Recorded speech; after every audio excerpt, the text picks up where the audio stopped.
Olá, galera do sexto ano. Bem-vindos a mais uma aula de Geografia. Eu sou a professora Priscila e nessa aula nós vamos fazer a correção dos exercícios que foram solicitados na nossa videoaula. Beleza? Pega um lápis, uma borracha e vamos acompanhando. Então, eu pedi a vocês que fizessem a leitura do seu livro, volume 4, entre as páginas 4 e 7. E que, através dessa leitura, você fosse fazendo as pesquisas necessárias para responder essas 4 questões. Então, olha só o exercício número 1, que pergunta o que é um ecossistema.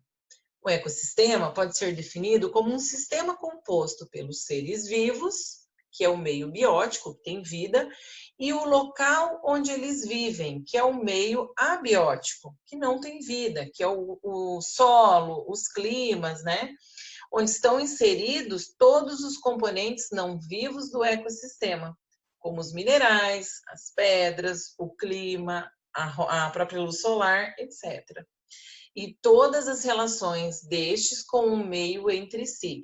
Então, o ecossistema é essa relação, como nós vimos na videoaula, dos seres vivos com o meio que o cerca.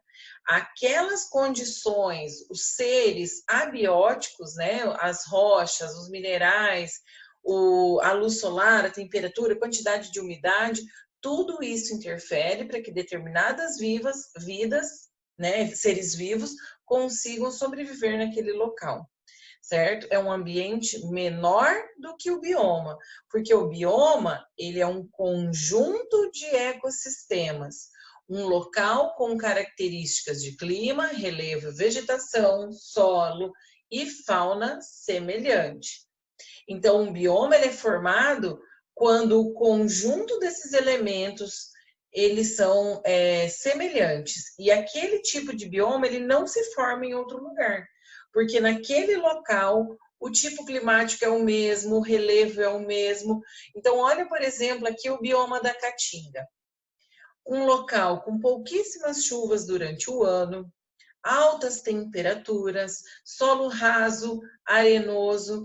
Então, essas características propiciam essa paisagem de vegetações que se adaptam à ausência de água, vegetações que têm essa característica mais seca, certo? Então, as condições abióticas determinam a paisagem, né? O meio biótico, seres vivos. Explique a relação entre o clima e as espécies vegetais típicas de um lugar. Então, o clima é o fator que mais influencia a paisagem das formações vegetais. A quantidade de chuva, a temperatura média intervém na adaptação da flora ao meio ambiente. Então, o clima, ele é o principal influenciador da formação vegetal. Regiões próximas à linha equatorial, que são regiões mais quentes, com maior umidade, tem um tipo de vegetação. Regiões próximas aos polos, por exemplo, um lugar mais frio, mais seco, tem outro tipo de vegetação, certo? O relevo, se a gente observa, se a gente, né, puder observar uma montanha, eu vejo que a vegetação vai mudando conforme a altitude vai aumentando. No pé da montanha tem uma formação vegetal. Lá no cume da montanha, que é mais frio e é mais seco, tem uma outra formação vegetal, se é quando tem, né? Porque às vezes é muito frio, só tem ali a formação rochosa e a neve, por exemplo. Certo, gente? Então, entenda essa questão aí do clima interferir na formação vegetal. Um oásis pode ser considerado um ecossistema? Sim, gente, para justificar a sua resposta. Olha aqui um oásis lá na região desértica do Peru.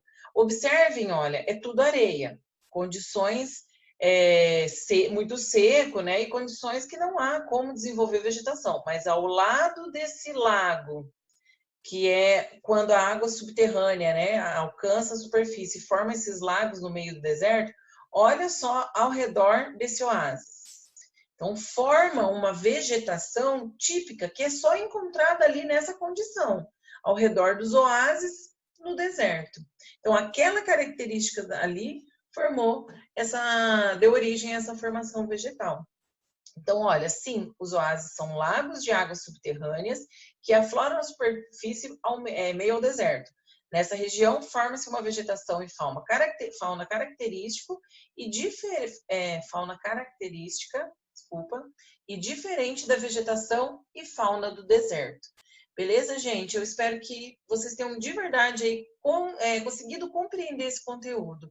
Beleza, galera? Espero realmente ter contribuído para o seu conhecimento e até a próxima!